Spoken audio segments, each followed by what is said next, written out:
illegal, it's never justified, and it's immoral. We're out here protesting Zero Dark 30. The war on terror is illegitimate. Don't go along.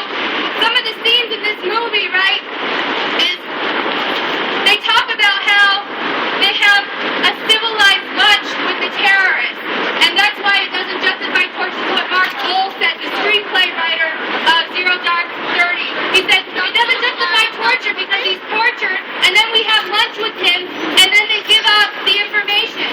In what civilized world would anybody have lunch with their torturer? That's like somebody being raped and then having lunch with their rapist.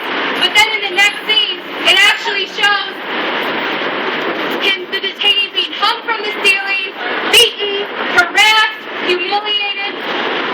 And the main character, Maya, right, in this movie Zero Dark 30, the main character, who's supposed to be this, like, tough hero, what she does is she orders humiliation of people, beatings, sleep deprivation, stress position, rape of other detainees.